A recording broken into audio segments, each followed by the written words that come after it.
Good afternoon, everybody. It's Daniel Flores, the realtor. And Stefan Peterson, the realtor as well. Well, I'm not going to take your name. So Stefan Peterson, real estate agent.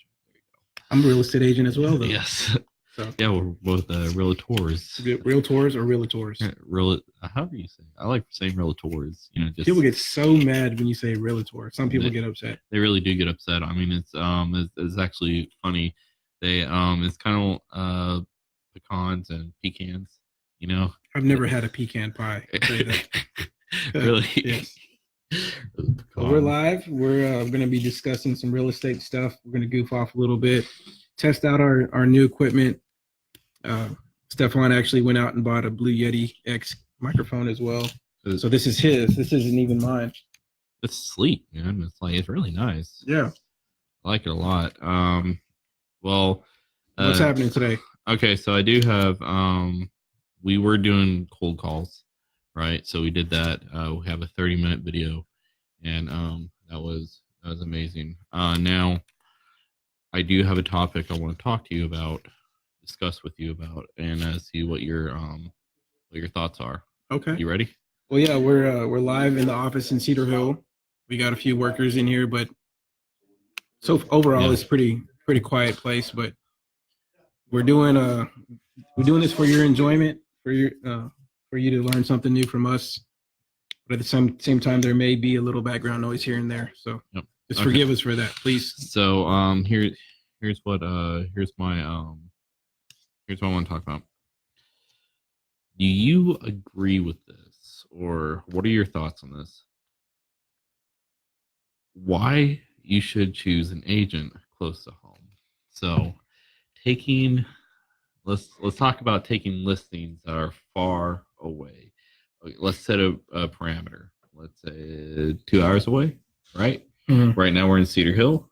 Let's say you took a listing all the way in Tyler. Okay, Mm. maybe that's not the area I work, but hey, someone wants you to list their house. What do you think about that? Would you do it? If you would do it, why? If you wouldn't do it, why? Why not? So, what are your thoughts? My first thought is it's not a logical choice to do that. Mm-hmm. My second thought is there's always exceptions to the rule. Right. So you never can say no to something, Right. but you can have more or less have like a rule. Like you only take a listing certain amount of miles from your core from like your target. Right. So if I had my own property in Tyler, yeah, I probably list it myself. You Okay. know, or if I might refer it out actually and create a new relationship with a person in Tyler because the more relationships you have in this business, the better you do. Right. So that's my first few thoughts on that idea. And I like that. I agree. So, let's see. I don't know if it was my property. Would I list it myself? Maybe, maybe not. Because if something went wrong, I'm all the way here in Cedar Hill. I really don't. If something went wrong, I couldn't get there, and immediately it would take me some time. So probably refer it out. And I like what you said, making connections in the business, because if I can refer it out to someone I trust, you know, it's it especially if it's my own property, then I know I can if I have clients looking in Tyler, I can refer those clients out and they're gonna have a great experience, Mm-hmm. right? So I'm all about, referring properties out in areas I don't normally do business in. Mm-hmm. But let me ask you this: if you refer out a client to an agent, right, in an area that you don't work, are you still going to keep in contact with that client? Do you just do you just let that agent take over everything? Just trust that agent is going to do a great job. I would probably lightly keep up. So lightly meaning, hey, just want to make sure everything's cool in a text. Just let me know if you have any questions on my side. But I would put a lot of trust in that other agent because I figure I would give that agent a call, make sure we can work together, and from that point, I would definitely let that agent do their job. But I guess I just like keeping up with people. So I would shoot a text here and there Okay. just to see what's going on, or just say, hey, have you found anything? If you have, send me some pictures of it. I'm interested in what you chose out there. Something like that. I like that. You know, me personally, I always have it in the back of my mind that I'm going to that I know that that professional I referred someone out to could do a bad job. So I'm like, you know, they might have done a good job the first time, but the second time, they probably my new client is having a bad experience. So I have to always keep it in my mind that although I referred that person out, I need to be in the back and just be able to kind of help guide and answer questions if my client has questions. Well, maybe you might. A way to do that is to help them maybe with their pre-qualification letter in the beginning. Get them all ready to go. That way, Right. you just it's like a hot swap. Like you just send off this lead that your friend possibly, or you care about your client, so you want to send them off to that next guy. So yeah, so when you're passing them off, you're making sure that that client is that buyer, whoever, seller, it doesn't matter, whoever your client is, you're making sure that that person is all ready to go. It's not just like, okay, cool, I'm just going to stick you with this person, and there's all this stuff that they have to deal with, these loose ends. I agree with that 110%, but I also know that that my client, you know, especially if it's a past client, they're expecting a certain level of what was like service, or service. That's the word. Yeah, a certain level of service, and the person I'm passing on to, you know, they might not give that same level of service. So, you know, I have to look for other professionals in my network that, okay, if this person does a bad job, I can pass them off to this other person, and they're going to do a good job. You know, it's kind of like rotating out professionals. Yeah. If that makes sense. But I really do. I agree 110%. Making connections everywhere. That's awesome. Still alive, doing well. Yeah, it's so yeah, taking listings or showing buyers areas that you don't work. I'm against it. You know, I won't do it just because I don't want to drive all the way to an area and my client is asking me questions and I can't answer the questions. You know, I don't know like North Dallas like I know Cedar Hill. Right. So like in Plano, I don't know Plano like I know Cedar Hill. Right. So if I have a client looking in Plano and I know Cedar Hill like the back of my hand, I'm going to do them a disservice. Yeah. Because I'm like, I don't work Plano. You know, how often do you go to Plano? How often do you go to North Dallas? Never. Never? Not for work. I showed a couple of rental properties in North Dallas last year, and I was I showed these people once, and the property was about an hour away from where I usually work, and I never showed them again because I never went after those clients because I know they're looking in North Dallas. I don't service that area, so I don't want to be upside down in my driving in my transaction. It affects your quality of life. It starts really cutting down your quality of life till you have nothing, and you get frustrated, and now you're at a point where you have to make tough decisions. So that's why I like keeping close, because I mean, every time I check, there's at least 5 houses selling every week near my neighborhood, not even my city, but it's like really super close to me. So, you know, my goal is to figure out how to capture those 5 deals a week, and then, you know, run them through me. Right. Because I mean, you don't have to go all the way to Tyler, like you're saying. Even Plano for a Southern Dallas realtor, it could cause you to spin your wheels. It could decrease your prospecting time, decrease your time with your family, with whatever time you have with your family. Right. Because you know how it is as a realtor. You get a call and you might have to leave. Right. You're sitting down dinner time and you have to leave, and you got to go. Yep. And that's part of our business, you know. So we have to absorb that stress. But imagine let's just say you live in Cedar Hill. You know, you have to go show a property 2 miles away after dinner. it doesn't feel too bad. Like you can go get that done real quick and then come right back. Right. But if you go from Cedar Hill to Plano or Frisco, I mean now we're talking, like an hour with traffic, maybe more just to get there. And that's a It's factor that a difficult. lot of people don't that they don't think about is traffic. And that's something that I want to talk about too is when you're going and you are scheduling a tour.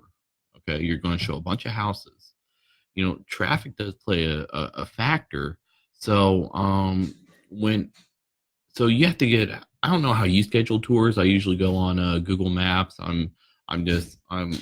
And I try to schedule a tour where it makes sense, where one house leads to another, and I'm not all sporadic. There's a certain level of logistics involved. You have to think of yourself as like a delivery driver. Yes. And I always like to get, let's say I'm going, like I've been showing homes in Terrell a lot. Mm-hmm. So I find the house closest to me as my first stop. Okay. And then I drive further into the Terrell area at second, third, and fourth stop. So my fourth stop might be in dead center of town. Mm-hmm. And my first stop might be near Forney somewhere, in maybe in the country or something. So yeah, we that's a good thing to talk about. Being a realtor, you have to be in logistics as well. Oh yeah, yeah, because you have clients. They'll look on their phone, on Zillow, wherever, and they're just like, hey, I just saw this property. Why aren't we looking at this? And maybe you overlooked that property, but you see that property and you have all these different these time slots. You have all these properties scheduled, probably one's at 1:00 and other one's at 1:15 or 2:00, right? And then they bring up this other property and you're just like, man, that throws my whole schedule off, my whole tour. And then you find out that it's under active option contract, right? And you're just wasting your time. Yeah. And a lot of people, they don't even think about that. It takes, how long does it typically take you? Like for me, 5 homes, that's a lot of homes in one day to go see. Mm-hmm. And for a lot of people, that's a lot of homes. That's a breaking point. They say 4 is about max, unless you, like we said, there are rules, right? And there are exceptions to the rules all the time. So the rule is 4 and 5. All the homes start to blend together. Like after 4 or 5, it's almost like our minds can't handle any more input on houses. And you start forgetting things too. Yeah. You're just like, oh, house number 1. What was that? What the floors look like? What did the cabinets look like? Yeah. You just forget these little minor details. And yeah, so 4 or 5 homes, that's about the max. Is what the industry standard. Yeah, let's get industry standard. But let's say, for instance, you have clients from out of town. You better go take notes if you're gonna. That's a good point. Out of town clients know nothing. They know nothing. They just see these properties. They might see a property in Midlothian. They might see a property in Cedar Hill. Then one in Dallas by let's just say Deep Ellum. Cedars and Deep Ellum. And what's the other one? Where Oak Cliff, or Oak Cliff, right? So you have all these properties that they have this distance between them, miles and miles, right? Yeah. And they don't know, but they want to see these properties because it's a new place for them. Mm-hmm. They're probably coming from California, New York, whatever, and they're coming here to Dallas, and they're like, we need to see all these properties before we fly back. Mm-hmm. Those people, you don't know where you're getting with those people. Yeah. I've noticed that people from out of town and even people from Dallas, like Dallas starts in Weatherford on the west side, and it ends, let's say Terrell on the east side. Like that's a large geographical, location. I mean, that encompasses a lot. That's like the Dallas area. Yeah. So Weatherford on the west side, Terrell on the east side. Because people in Terrell, if they need to fly out of town, where are they going? Right. They're going to go to Love Field or DFW. Right. So everybody kind of says this is Dallas. You know what I mean? Yeah, just like a generic, general term. Sometimes just means this area. Right. Even in Fort Worth, Dallas is the big D for a reason. Yeah, Yeah. yeah, and it's big. There's a lot to Dallas, you Hmm. know, the Yeah. DFW area. Hmm. And I think the area that we work, you know, what do they call this? The Great Southwest. Great Southwest. Yeah, that's the area we work, and there's a lot here too. Yeah. You know, shoot, what do we have? We have Grand Prairie, we have Arlington, we have I mean, even, Oak Cliff down to Midlothian, down to 67, 35 and 67 corridor. I mean, that's us right here. yeah, and there's so much, you know, it's just, man, there's no way you could cover you could cover all those areas in just like one tour with you could hit up like every single city. I've done that before. Mhm. But uh there's so much to it, and you're tired afterwards. You Yeah, know, you're it's a extremely job. tired. It's a You know, job. it is. But but yeah, that all goes back to you need I believe that you should only take listings, you should only take clients that are looking in your area that you service, because you're a professional in that area and you can give them Mhm. high quality service, Mhm. instead of going after the check and saying, look, they're looking in Terrell for 300,000, so I'm going to go show them in Terrell or Tyler, wherever, an area Mhm. you don't really go to.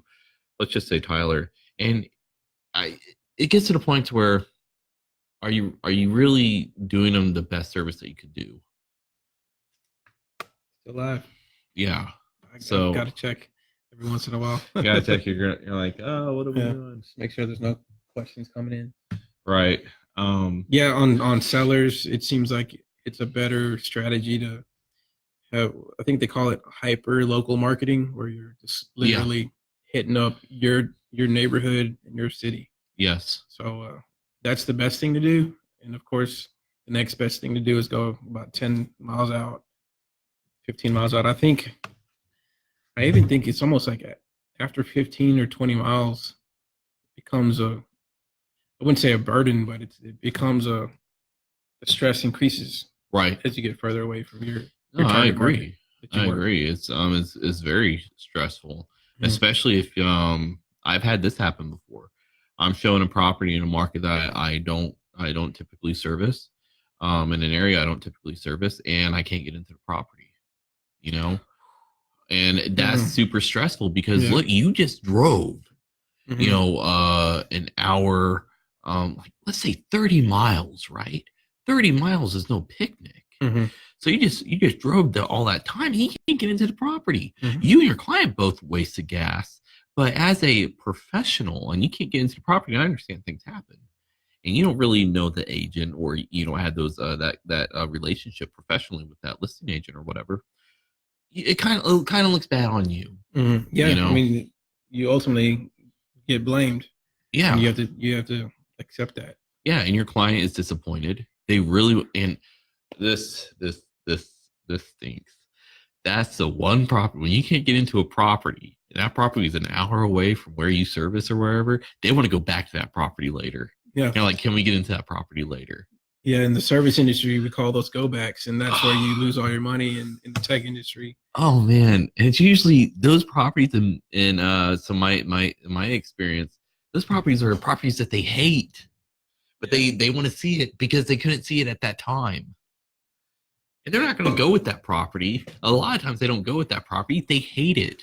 And they're like, oh, well, that property was nothing. And I'm like, yeah, to you and we just had to go back, Hmm. drive another 30, 40 miles or an Hmm. hour and go see this property that you were Just to that you eliminate it, yeah, just to cross it off the list. just to eliminate it.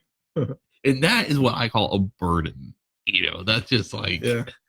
but isn't that the reason why we do what we do? We never know. Everybody has those situations in their life. It looks different. Right. Everybody has those problems. Some Yeah. people have to drive in traffic every single day, getting there and getting back.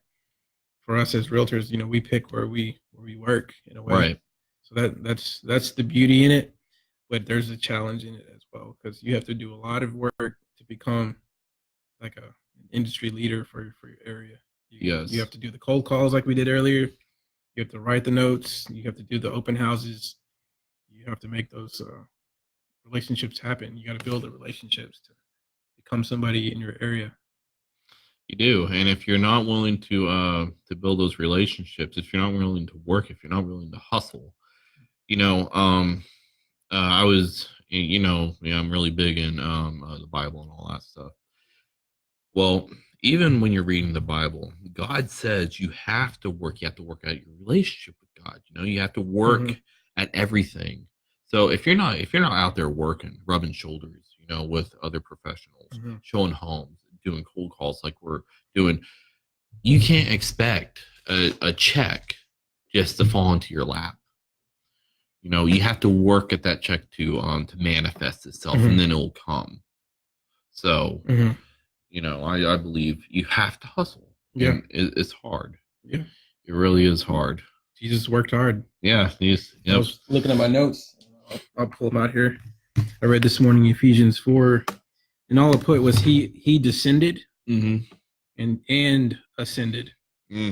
So that was my short word of the day. It's like I read that chapter 4 of Ephesians, and there's work in there. There is. He did the work. He did the work. And what did Paul say? Paul said, if you don't work, you don't eat. Yeah. And what is today? We say, if you don't work, you don't eat. Yeah. Well, if you don't work, you don't eat well, for sure. Oh, yeah. Then if you don't work, you're coming up here to the office, grabbing some cookies. Coffee and cookies. Coffees and cookies. You're living off of coffee and cookies. Yeah. And that's a poor man's lunch right there. Because it's free. Yeah. Nothing's really free, but it's free to you. Nothing's free. Nothing's free. So you have to work at it. Yeah, you do. Just like this. Yeah. This is work. This is our second attempt at podcasting with video. It is.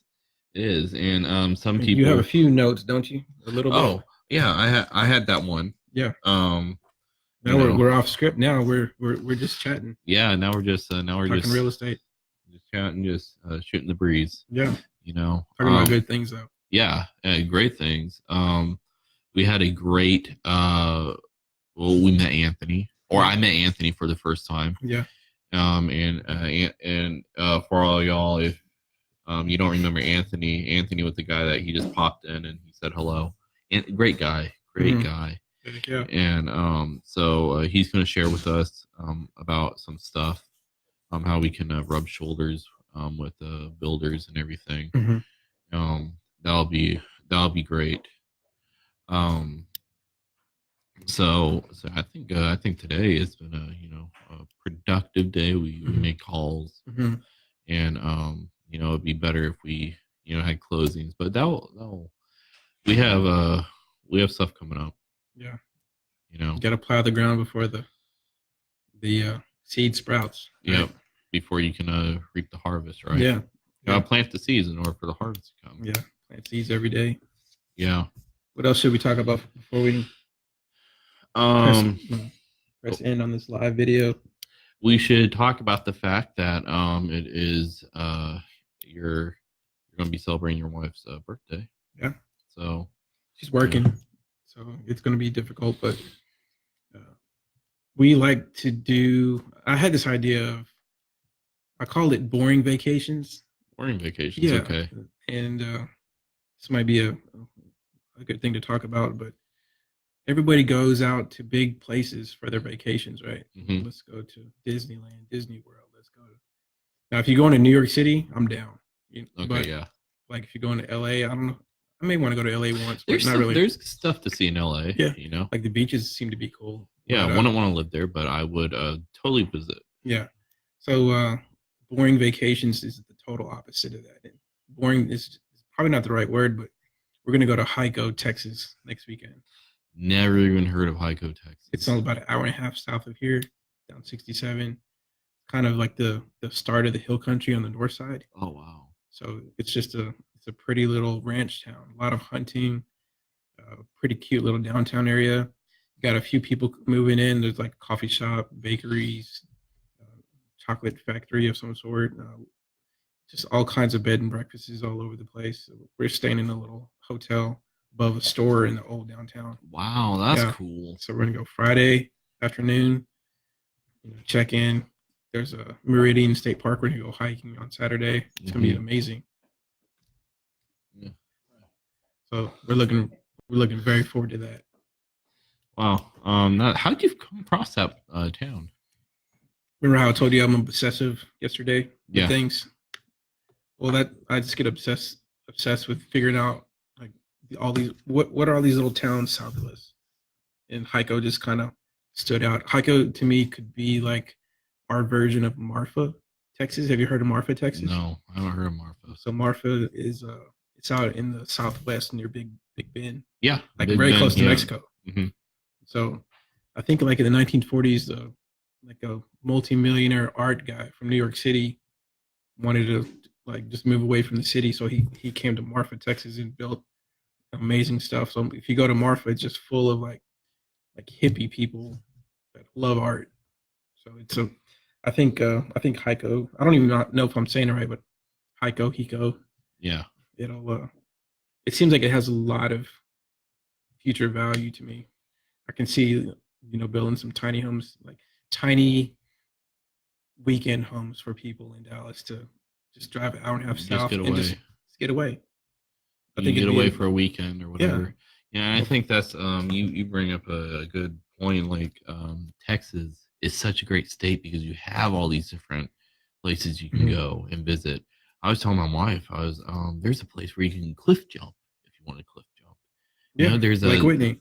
yes, there you go. It's about an hour and a half away too. Yeah, and you can where's the place where they had the slip and slides? Waco, Is that Waco? I think so. Yeah, The there's BSR Cable Park. I think so. I have to look it up, but It's also an hour and a half away. Mustang Beach, you can go surf. Where's that at? That's in Port or not Port Aransas. It's in uh It's on crap. the coast. Yeah. So now It's we're talking 5, 6 we're hours talking away. about like 6 hours away. It's that's gonna come to me in a minute. But But going back to what do you think about the boring vacations? Like going to places I love it. that I love it. nobody thinks about going to certain places, but if you go and just let go of your life for a weekend and just go enjoy something else that other people live every day. I guess that's what vacation is really, but we're, we're gonna do that. Corpus Christi. That's where it is. Yep. Yeah. That city is coming up too. Oh, dude, can't even get in there. You know, it's just like it's booming. Yeah. Yeah, I love it. I love that idea, and that's something that I think I don't know if you coined the term boring vacations or not, but I don't know. That's what I call it. that it's a great term for it. You know, it's you just have these mini vacations where you just don't have to spend a lot of money, don't Mhm. have to go out of state. That's a great thing about Texas. You can go these places and go do whatever you want to do. I guess what I was thinking is like categorically, people may think I'm silly for going to a place called Heiko. You've never even heard of it, I've never heard of it. but you bring what you want to bring to that little town, which could be considered boring. You know what I mean? Like farm people or ranch people just hanging out, living the old school ways. That's what you bring the fun that you want. Like we're gonna bring books. We're gonna Right. go hiking, walk the streets, take photos of old houses, stuff I like to do. Well, here's the thing. As professionals, are we really doing Texas a service if we don't go and search Texas, right? You know, Mhm. you have all these outsiders that come to Texas Mhm. and all they know is Dallas. You know, like a Mhm. lot of locals, all they know is Dallas, all they know is Austin, whatever. Mhm. They never get out of their little bubble and Mhm. really go and on an adventure Mhm. and go research and go just look at different things. Like we have Texas has so much to offer, and you are showing that. You're just like, hey, you know what? I've lived in Texas my whole life, and I Mhm. have never visited this little town. Probably gonna make a pretty long video of that trip. Yeah, you should do it because East Texas. You go to East Texas. East Texas is way different than Where the, over here in the Dallas. trees just come out of nowhere, don't Out they? of nowhere, it's so beautiful. Yeah. West Texas is the same way. You just have In the opposite way, it's like it turns into desert, it turns into desert, and it's right? just like it's still a beautiful sight. It You start to is. see little bluffs and what we call mountains in Texas. Yeah, yeah. small mountains. But you're just like you're you're showing us that we need to go and look at Texas. We need to go and on these little adventures, and we need to go I guess capitalize on a state that we live in that has so much to offer. Mhm. And yeah, I that's awesome. 30 minutes, bro. What's up? 30 minutes. Wow. Holy moly. Yeah. We've talked about some good things. Yeah, we really have. Yeah. I don't know if you want to end it here or What do you want to talk about now? iPhones? Why you use an iPhone? We could talk about that later because I'm still a couple generations behind with The iPhone still has blue messages. yeah. So Yeah. Well, those the green text messages are so annoying. I never knew the difference between the green and the blue. Yeah. The blue is an iPhone on the other side of you. Okay. Yeah. See that I just get those. I use Google Voice a lot. Yeah. So when people are texting me, I'm just like, I don't know if it differentiates between different cell phones, but yeah, I don't know. I think we had a good conversation though. Yeah, we can do it. Continue to do this, and if you guys have any questions about what we talked about, you know where to put them. Put them in the comments, and we'll get right back with you. Yep. Until next time, what do you say? Okay, until next time, individuals. I'm trying to figure out what I want to call my community. Individuals, because Individuals. Hello, individuals. Attention, citizens. Yes. Yeah. Until next time, we'll bring you a better content, and we'll enlighten you a little bit more with real estate information. All right, let's wrap it up.